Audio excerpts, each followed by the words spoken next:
अध्यक्ष जी, ये चेयर का काम है निश्चित करना कि ये सदन चले, ये विपक्ष का काम है सवाल उठाना, और ये सत्ता पक्ष का काम है कि वो हर सवाल का जवाब हर उस इंसान को दे जिसके टैक्स के पैसे से ये सदन चलता है।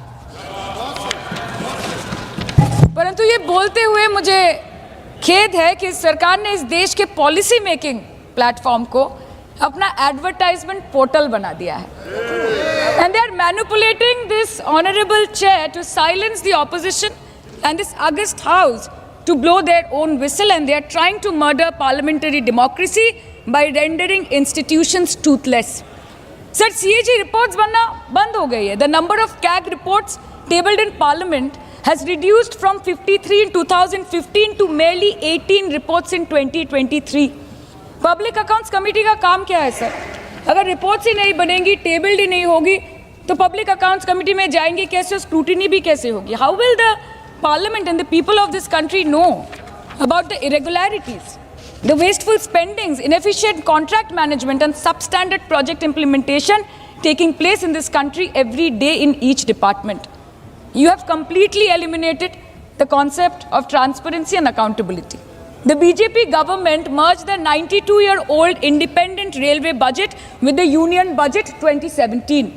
जब हमारी ऑनरेबल CM माननीय ममता बनर्जी यहाँ की रेलवे मिनिस्टर थी, तो तब पूरे देश के लोगों को अवगत करती थी कि रेलवे के क्षेत्र में इस देश के किस कोने में क्या काम हो रहा है, चाहे वो स्टेशन हो नए नए, या नए रेल हो, या फिर नए कितने सारे इंजन्स बने, कितने सारे रेलवे की गिनती बढ़ गई कोचेस की, सबको पता चलता था। और आज यूनियन बजट में रेलवे जैसे एक इम्पॉर्टेंट कमोडिटी जिसके साथ देश के 20 से 30 करोड़ लोग ऑन अ डेली बेसिस जुड़े हुए हैं, उसका शब्द, उसका नाम तक लिया नहीं जाता। आप ओवरनाइट रात के 12 बजे 1 बजे बिल्स लेकर आते हैं, और सामान्य बिल्स नहीं सर, बिल्स जो लोगों का वर्तमान और उनके भविष्य के साथ डायरेक्टली जुड़े हुए हैं। फार्म लॉज, वक़फ़, BNS, the constitution 13th amendment bill 2025 which says removal of ministers on detention, changing Manrega to VBG Ramji, and you expect us to read, research, review and rise to speak on it within 12 hours of it being brought? Sir, these bills, these legislations require attention to detail. They need to be thoroughly researched. Sir, हम करें भी तो करें क्या, जाए भी तो जाए कहाँ? आधे से ज़्यादा बिल तो इस सदन में बिना चर्चे के पास हो जाता है। Sir, over the last 10 years, more than 67% of the budget has been guillotined. Between 2019 and 23, about 18% of the union budget was voted out on without discussion. In 2023, the entire union budget, and in 24-25, 89% of the budget was passed without discussion. एक साल चुप बैठने के बाद opposition के दबाव में आकर आप मणिपुर पे चर्चा करने पर मजबूर हुए, और किया भी तो कब? रात के 2 बजे जब देश सो रहा था। आप चाहते हैं कि हम ये सब देखें और इस सदन में चुप रहे? मान्यवर, 80% से ज्यादा भाषण स्पीकर के कंडक्ट पर नहीं है, सरकार का विरोध करने के लिए। अरे भले आदमी, सरकार का विरोध करने के लिए ढेर सारी धाराएं हैं, ढेर सारे नियम हैं। आप सरकार का विरोध करने के लिए आज लोकतंत्र के गरिमा का प्रतीक लोकसभा स्पीकर पर आप सवालिया निशान दें। मान्यवर, कल भी कहा कि कैसे हुआ, कैसे हुआ। मान्यवर, तीनों बार लोकसभा के स्पीकर के खिलाफ जब अविश्वास प्रस्ताव आया, डेप्यूटी स्पीकर ने इसको संचालित किया। अब ये कल अभी कहेंगे, कल भी कह रहे थे आपने डेप्यूटी स्पीकर अपॉइंट भी नहीं किया। मान्यवर, 66 और उसके बाद आने वाले अविश्वास प्रस्ताव बलराम जाखड़ साहब के पास आया। दोनों वक्त डेप्यूटी स्पीकर थे, पद खाली नहीं था, डेप्यूटी स्पीकर रखे थे, मगर दोनों कांग्रेस पार्टी ने ही अपने रख दिए थे साहब। अब ये कहते हैं कि डेप्यूटी स्पीकर पर हमारा अधिकार है। दोनों समय डेप्यूटी स्पीकर कांग्रेस पार्टी ने अपने खुद के रखे थे। आपको स्थान खाली है, इसका मुद्दा उठाने का अधिकार ही नहीं है। आपने तो विपक्ष का स्थान अपने सदस्य से भर दिया था। ये क्या उठाते हैं मुद्दे साहब? और ये कांग्रेस पार्टी का कैरेक्टर है। मैं आज इसमें जाना नहीं चाहता, अगर विरोध करेंगे तो जाऊंगा भी। मान्यवर फिर उन्होंने कहा, भाई एसवी के राव आपकी पार्टी के सदस्य थे और दोनों बार एसवी के राव उपाध्यक्ष थे।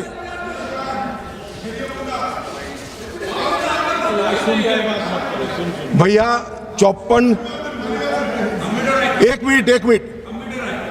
मिनट बैठ जाओ। 1954 उपाध्यक्ष श्री एम अनंतशयनम अयंगर कांग्रेस पार्टी के थे।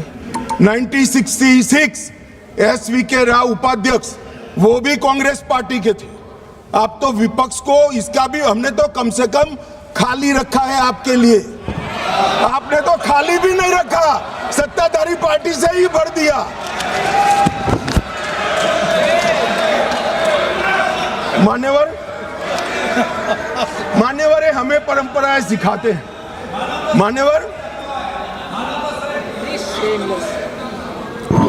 मान्यवर मैं विद्यमान लोकसभा स्पीकर साहब के लिए भी कुछ जरूर कहना चाहता हूं।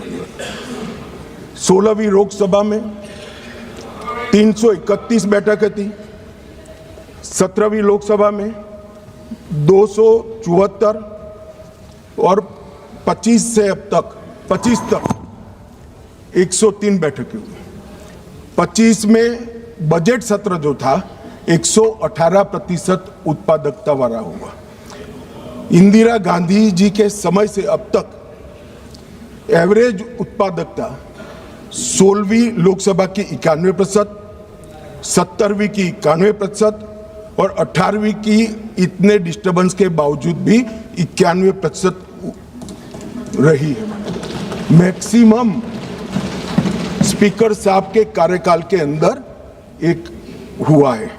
शून्यकाल की अवधि को अध्यक्ष जी ने 5 घंटे तक पहुंचाया। साहब मुझे भी विधायक सांसद रहते हुए 30 साल हुए, मैंने कभी नहीं देखा रात को 12 बजे तक सदस्यों को शून्यकाल उठाने का मौका हमारे स्पीकर, लोकसभा स्पीकर 202 सांसदों को मान्यवर प्रश्न उठाने का मौका मिला और 19 में जुलाई में 161 सांसदों को शून्यकाल उठाने का मौका दिया गया। मान्यवर अब ये कहते हैं मौका नहीं मिलता है। मान्यवर नई आवाजों को प्रोत्साहन करना भी स्पीकर का एक नैतिक दायित्व होता है। 19 में रिकॉर्ड 78 महिलाएं संसद में चुनकर आई। सभी महिला सांसदों को बोलने का अधिकार हरेक को 78 की 78 महिला सांसदों को बोलने का अधिकार हमारे स्पीकर साहब ने दिया है। बिरला जी के आग्रह से सदन के अंदर क्षेत्रीय भाषाओं का उपयोग भी बढ़ा और लगभग 14 भाषाओं में भाषण यहां पर करा गया। मान्यवर ये बहुत बड़ी बात, सदस्य अपनी भाषा में बात कर सकता है और पहली बार अनुवाद की पैनल पूरी हुई है।